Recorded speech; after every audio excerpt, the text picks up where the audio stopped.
బంగ్లాని వెంటనే ఖాళీ చేయండి. మీ అంతటా మీరు చేస్తే సరే సరి, లేకపోతే బలవంతంగా ఖాళీ చేయించాల్సి ఉంటుందని ఒక ఆయనకు నోటీసులు వచ్చాయి.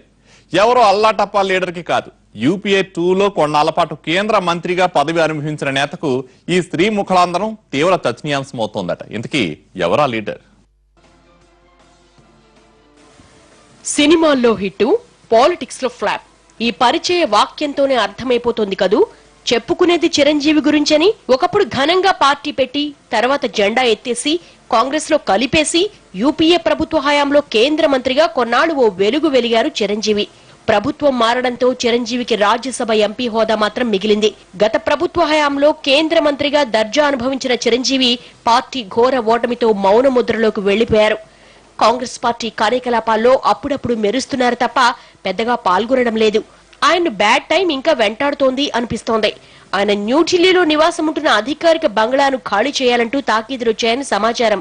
చిరంజీవికి ఇలా నోటీసులు రావడం కొత్తేమీ కాదట. ఇప్పటికే ఆయన 2 సార్లు ఇలాంటి నోటీసులు అందుకున్నారట.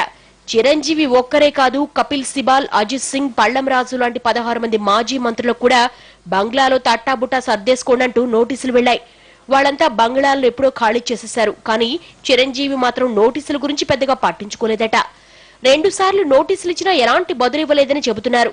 దీంతో గెడ్డం పట్టుకుంటే పనయ్యేట్లు లేదని ఈసారి పట్టణాభివృద్ధి మంత్రిత్వ శాఖ కాస్త ఘాటుగానే నోటీసు పంపిందట.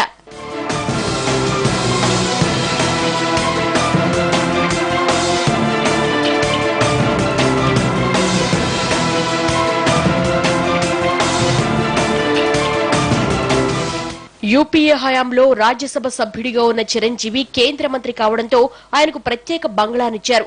దీంతో ఆయన ఎంపీ నివాసం నుంచి ప్రత్యేక బంగ్లాకు మారారు. సాధారణంగా ప్రభుత్వం మారిందంటే ఈ మాజీలంతా బంగ్లాలను స్వచ్ఛందంగా ఖాళీ చేయాల్సి ఉంటుంది. చిరంజీవి కూడా ప్రత్యేక బంగ్లా నుంచి ఎంపీల నివాసానికి మారాల్సిందే.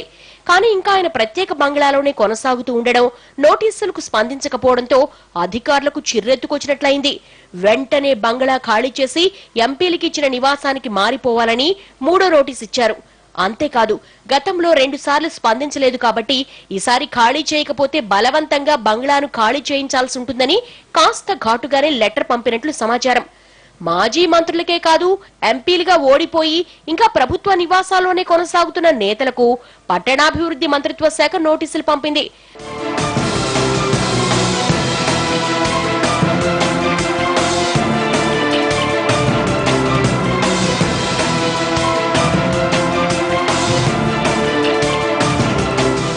అయితే కొందరు మాజీల విషయంలో కేంద్ర ప్రభుత్వం చూసి చూడనట్లు వ్యవహరిస్తోంది అన్న గుసగుసలు వినిపిస్తున్నాయి.